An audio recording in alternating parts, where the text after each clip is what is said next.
दरम्यान संसदीय कामकाज मंत्री गिरीश बापट यांच्याशी आजच्या मराठा मोर्चाच्या अनुषंगाने बातचीत केलेली आहे आमच्या प्रतिनिधी रश्मी पुराणिक यांनी। मराठा मोर्चाला पाठिंबा देण्यासाठी भाजपचे आमदार तर आलेले आहेत, त्यामुळे मंत्री आहेत। आपल्याला संसदीय कामकाज मंत्री गिरीश बापट सांगू शकाल की आज मराठा मोर्चाचं आयोजन आहे, भाजपचे आमदार पण इथे जमलेले आहेत। एकतर भाजपने पण ह्या मोर्चाला पाठिंबा दिला, भाजपने मोर्चालाच काय की मराठा आरक्षणालाच भाजपने पाठिंबा दिलेला आहे आणि म्हणून सरकारने तसा निर्णय पण केलेला आहे। फक्त प्रकरण न्यायप्रविष्ट असल्यामुळे ते थांबले, तरीही न्यायालयात सरकारची बाजू योग्य पद्धतीने मांडून मराठा समाजाला आरक्षण कसं मिळेल असा विचार सरकार करत आहे। सर, आज मोर्चा आहे, सर्व आमदार जमलेत, मंत्री पण इथे आहेत।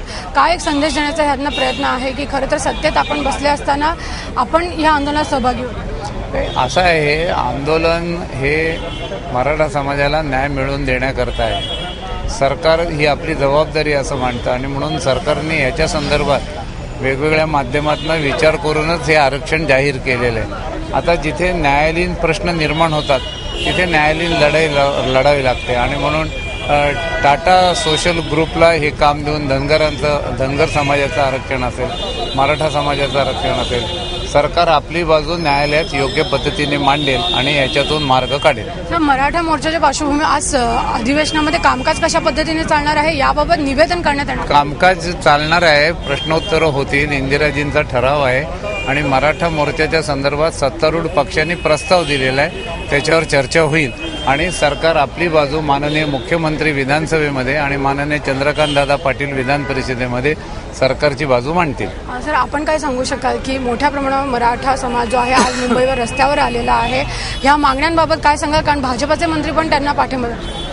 भारतीय जनता पक्षाचा आमदार म्हणून मी सोलापूर शहरातूनही फार मोठ्या प्रमाणात मोर्चा हा झाला होता आरक्षणासंदर्भात। भारतीय जनता पक्षाचा प्रत्येक आमदार या आरक्षणाबरोबर आहे आणि सरकार म्हणून आम्ही या आरक्षणाला पाठिंबा दिलेलाच आहे आणि असं मांडलेलं, पण कोर्टाच्या मुळे या गोष्टी काही थांबलेल्या आहेत, पण आम्ही मराठा समाजाला आरक्षण मिळावं यासाठी आमचाही प्रयत्न असतो। पण तुम्ही पण आज मंत्री म्हणून इथे सहभागी झालेला आहात भाजपा आमदारांना? मी मंत्री म्हणून शेवटी मी भारतीय जनता पक्षाचा आमदारच आहे आणि मराठा समाजाच्या बरोबरच मी असल्यामुळं आणि त्यांना पाठिंबा असल्यामुळं मी इथं हे होते भाजपाचे मंत्री। आपण पाहू शकता भाजपा आमदारांबरोबर ते देखील इथे सहभागी झालेले आहेत आणि भाजप देखील हीच मागणी करते की मराठा समाजाला जे आहे ते आरक्षण मिळालं पाहिजे। कॅमेरामॅन गजानन सह रश्मी पुराणिक, एबीपी माझा, मुंबई।